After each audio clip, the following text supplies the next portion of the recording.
experiences being held or had in the South and the southern part of the country, where you had separate drinking fountains and you often had separate entry points and exit points for African Americans versus white folks as well.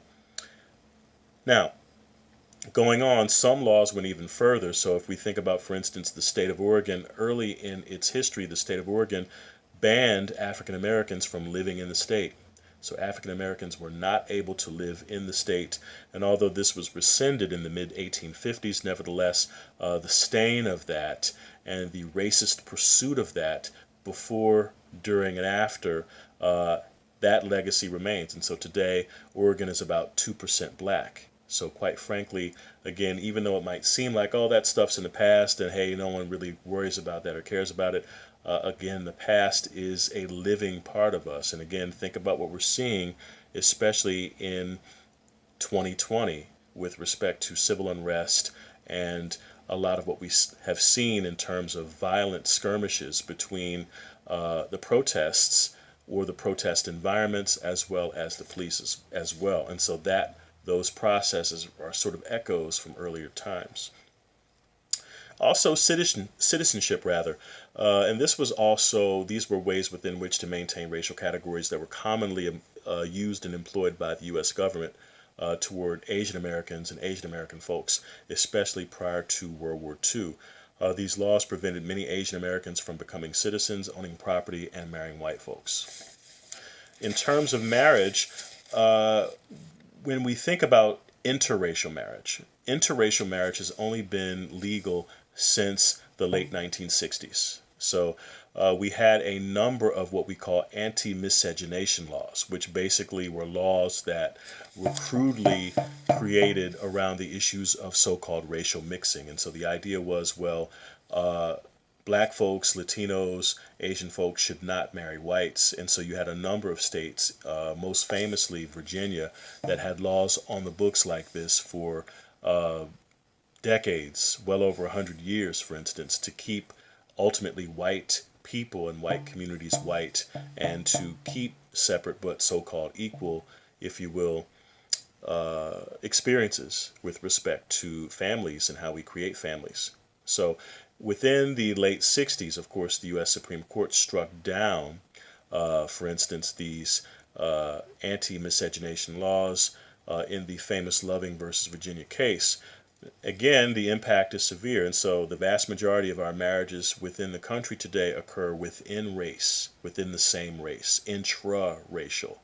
And so we do, of course, have interracial marriage, but again, it largely is a minority pattern. We don't see nearly as much of it, for instance, as you could or would expect, given how much we have in terms of racial and ethnic diversity in our society. And so it's still viewed in a lot of respects as a taboo. And African Americans of all groups of color are the least likely, if you will, to marry whites or marry outside of their race. In addition, discrimination has been, of course, in the past and presently is used also to, or the effect of it ultimately creates and maintains rigid racial boundaries and racial categories and ultimately separation between whites and folks of color. We've generally had two types or two systems of racial segregation.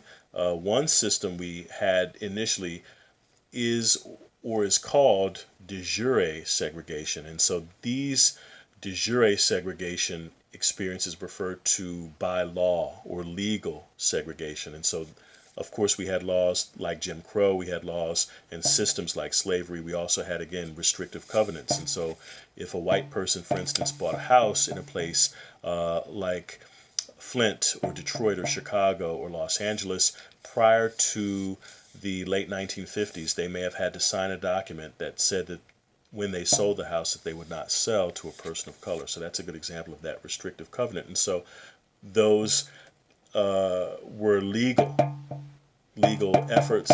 They were enforced in and by legal means. Now, we don't have legal segregation by race today.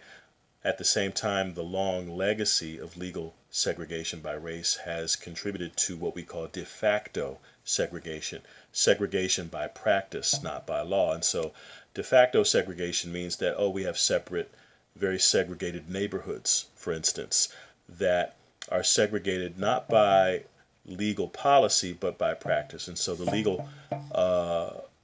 legal policies and practices went on for so long that they have ultimately been institutionalized. And so, in a lot of respects, this in fact segregation is really part of our cultural practices. And so, when it comes to how we live and where we live, our neighborhoods are very segregated. We typically live in one race neighborhoods. We're not likely in this country to live next to somebody of a different race. We're much more likely, of course, to marry somebody of the same race. We often go to very segregated schools. The legal system and the criminal justice system, we know, discriminate severely against people of color. And so if you're African American, if you're Latino, you're much more likely to get arrested, to be incarcerated, to ultimately be over-policed. And so these efforts that are past and present discriminatory efforts contribute to the maintenance of racial hierarchies and racial boundaries.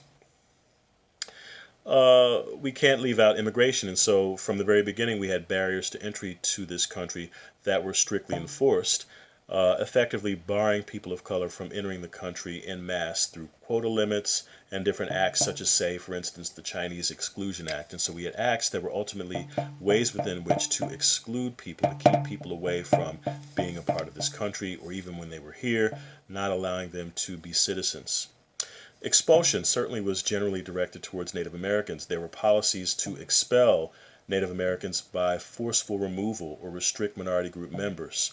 So this was done in a number of ways. Sundown towns were one way, which in people of color had to be out of a certain town or certain towns by dawn, or rather by dusk, I should say. So by the end of the day, by sundown, a person of color had to be out of that town, had to be out completely of that environment, or they would be arrested. There's a good show on HBO now, Lovecraft Country, that actually gets into some of that as well. But the vast majority of these expulsion efforts were directed towards Native Americans, involving the forced removal of Native Americans from the eastern part of this country to the western part of this country with respect to the Trail of Tears. And so that's a very painful, harsh, and sad history that definitely is talked about with great detail, especially if we look at Native American studies within that subject, as well as race and ethnic relations within sociology. Also, treaties that Native American nations and cultures signed with whites and white colonialists, as well as the U.S. government, were ultimately developed and broken and developed and broken and abrogated. So broken over and over and over again, in a sense, promises made by the government that did not pan out and ultimately involved the expulsion of Native Americans, largely from the country, or from, I should say, areas of the country in the east that were becoming more and more urbanized. And in a sense, it was construed that Native American culture was a threat to what these areas were eventually and were about to become. And so the expulsion policies were developed, sadly and unfortunately, because of that. And of course, we can't, last but not least, we cannot leave out violence as a way to maintain and to develop and ultimately allow for racial categories to persist. So if we look at the vast majority of the race acknowledgement and experience in our country, if we look at that, organized violence was a big part of this process. And so organized violence by whites meant to threaten or intimidate minorities happened in a number of different ways. Happened at workplaces, within housing, public places, and neighborhoods. And so this often took the form of protest and violence against black residents. For instance, murder. The murder of Vincent Chin here in Detroit in 1983 was a stunning example of such, that prompted the growth and development of Asian American studies on college campuses across the country. We certainly also saw this in the case, too, of lynching, the murder of African Americans and Latinos or Latinx persons by angry white mobs. And so the history of lynching is a long, sordid, and incredibly tragic and painful one.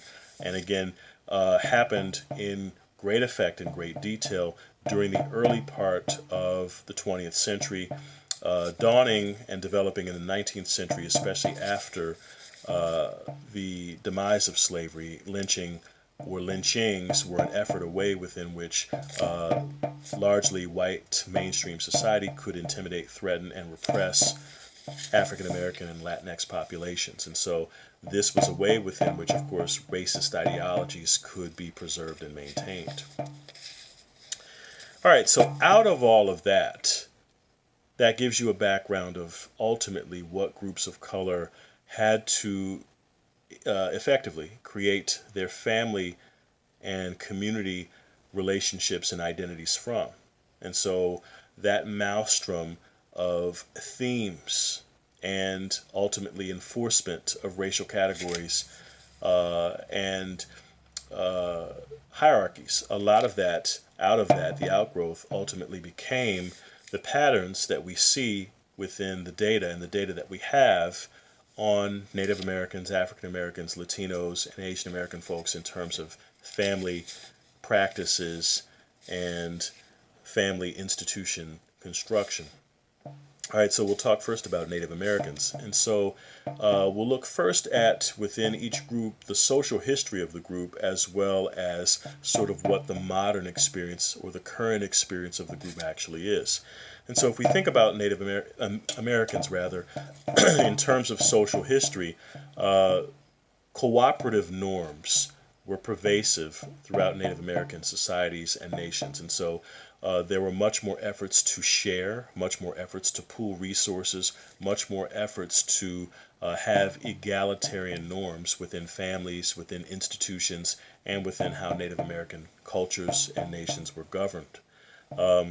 There were even fluid family and gender approaches, such as third gender persons. And so some of this is referred to the two-spirit concept. And so within Native American nations, within some nations, a biological male that took on the social role of a female and acted more feminine, so to speak, if you will, in a traditional sense, this was recognized, this individual was recognized as a two-spirited person. Sometimes it's referred to as a Burdaki, but that, I think, term is not as, again, used as much today. And so these two-spirited persons were highly respected and highly revered within Native American nations and cultures.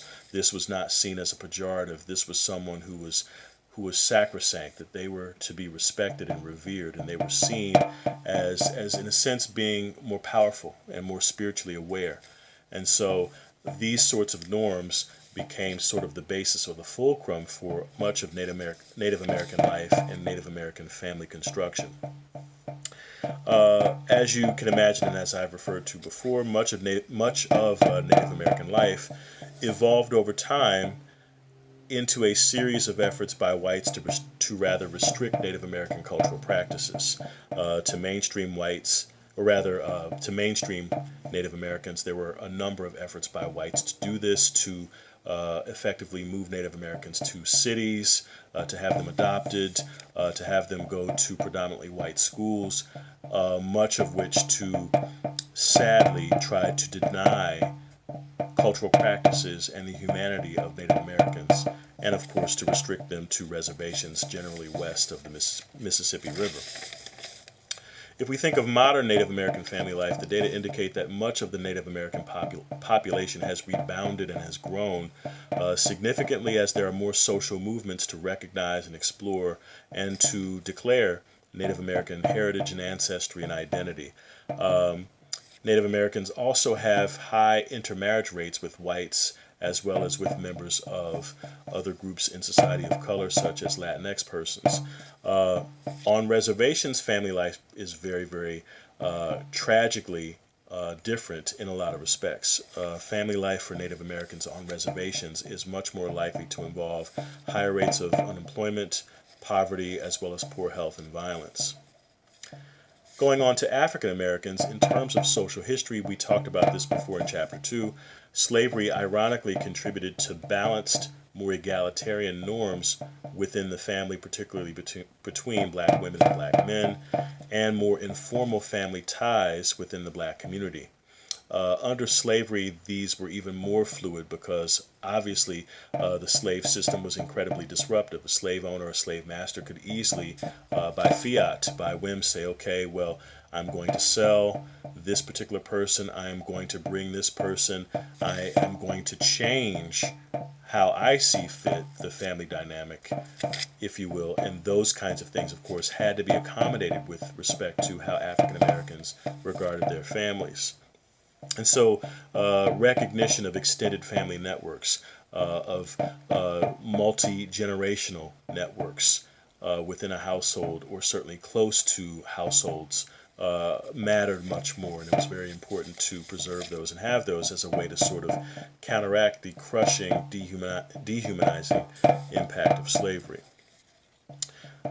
Today, the African American population is highly urban and is mostly concentrated in major cities within the South and the Midwest. And again, if we think of the gravitational pull of manufacturing employment, particularly to the cities of the Midwest as well as the Northeast, and so a lot of that happened with the great migrations that happened after the Second World War. As well as during and after World War One, and so those great migrations were a gravitational pull for African Americans from the South to the North, to cities like Chicago, Milwaukee, as well as Detroit and Philadelphia and New York, and so that happened quite a bit, and that has, of course, contributed to the present pattern of concentration in those cities.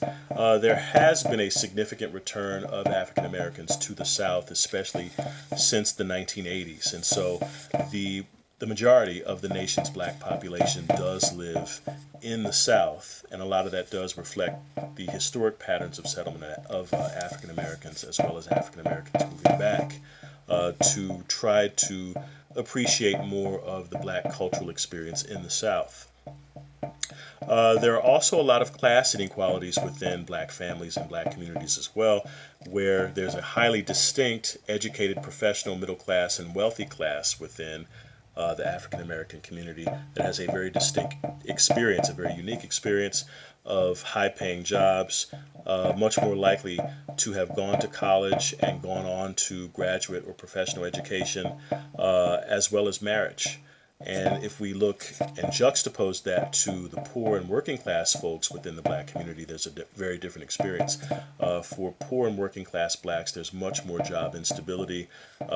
So there's much more likely a period or are periods of work stoppage where a person may be downsized or laid off, or they find it more difficult to find work because of the skills that they may not possess. As well as they're less likely, if you're poor and working class within any community, but certainly within the black community, you're much less likely to be married or to stay married. You're more likely to experience incarceration, to be jailed, and again, that goes back to the racist practices and ideologies that we've talked about before, directed towards the criminal justice system.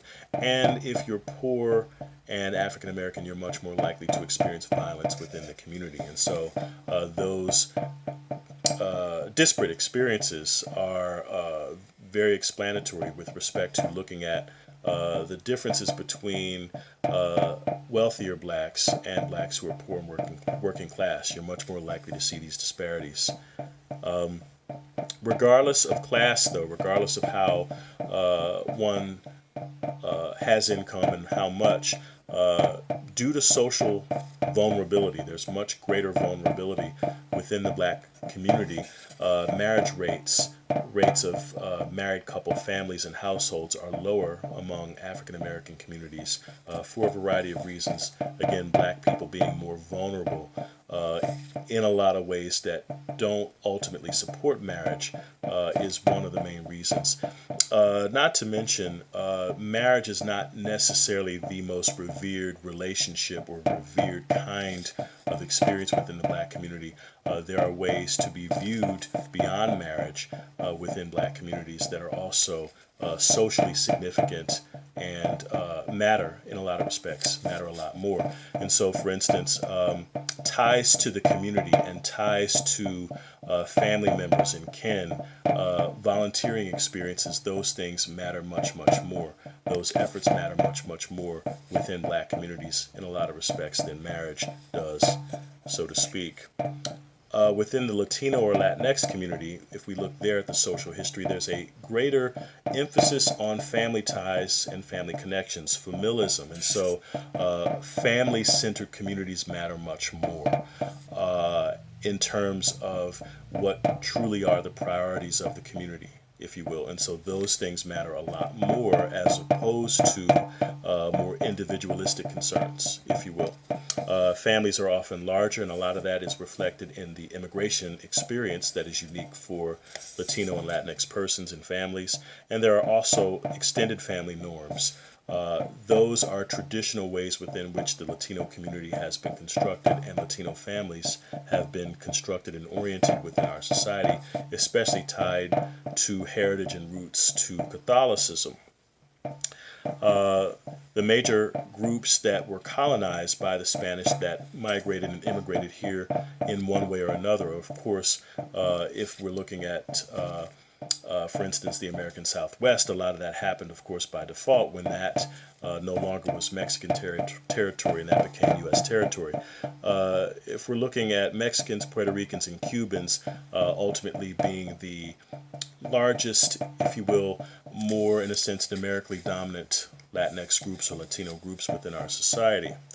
There's much greater, at least in the past, certainly traditionally I should say, among Spanish colonization, there was much greater tolerance for cultural mixing, so to speak, between different groups. And so you have more of that sort of enmeshed, culturally mixed experience, especially in terms of race and in terms of skin tone and skin color within Latinx communities than other minority groups. In terms of modern life, family structure varies greatly depending on the Latino group we're talking about. And so if we're talking about Cubans and Mexicans, Mexican American and Cuban American families are much, much more likely to have married couple families and have married couple households compared to Puerto Ricans, who were much more likely in ways similar to African Americans to work in manufacturing jobs. And of course, when we deindustrialized, African Americans were hurt, but also Puerto Ricans were hurt too by the loss of those well-paying jobs that paid more to support a family, but also didn't require much education. So that also is a unique experience for Puerto Ricans who have historically been among the more urbanized groups within the Latino community. Also, Latinos who are born abroad are more likely to have more children than those who are born here. And so that also reflects in many ways the desires and goals of folks who immigrate from one country to another. You want to go somewhere better to start a family, and you want to experience the joy of being in a better, healthier environment. And so indeed, that's what we see. There also can be generational conflict, particularly in terms of the first generation to arrive and be, in a sense, you arrive here in the country and you start working, and then you raise a family and you have your own kids here. So there can be tension between the children that are that second generation in terms of how much they really acculturate, how much they appreciate the culture and blend into the culture, how much of the Spanish language they may or may not know or learn versus their parents and grandparents and so forth. And so that also can be a source of tension within the community, but certainly tension within the family as well.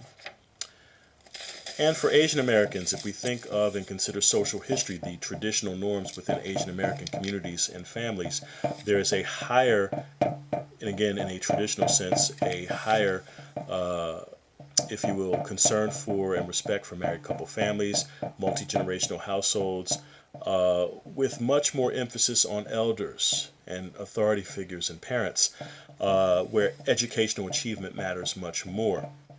So those are often the traditional values, or seen as so, the traditional values of the Asian and Asian American communities in the United States.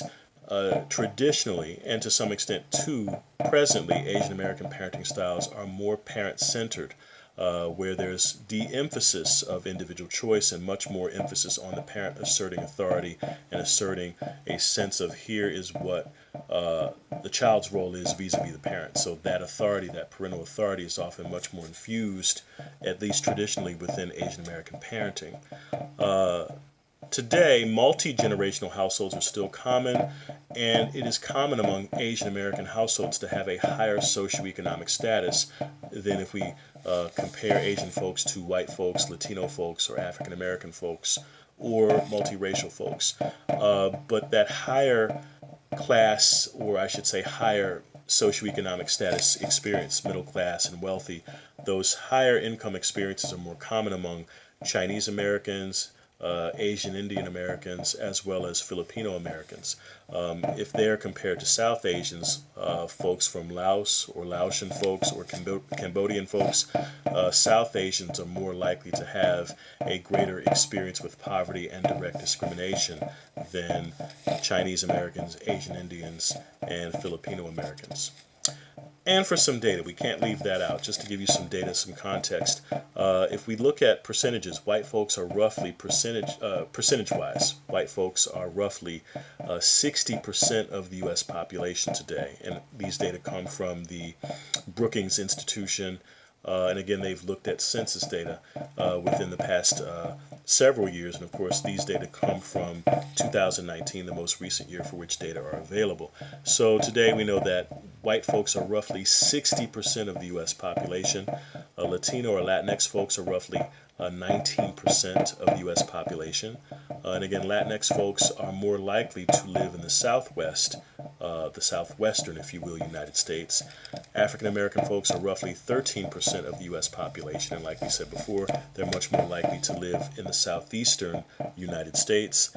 Asian American folks are roughly 6% of the U.S. population and are much more likely to live on the West Coast. In fact, about 20% of the Asian American population lives in California, Oregon, and Washington. Native American folks are roughly 1% of the U.S. population and are more likely to live west of the Mississippi River. Two or more races, that population is roughly 2% of the U.S. population. Now keep in mind these figures won't truly add to 100% because as we account for race today, it is possible for people to be members of multiple groups simultaneously. And so a person can be a part of Asian American, as well as African American, as well as Native American. And so people can check off and identify with as many boxes as they feel expresses and ultimately captures their racial or ethnic identity.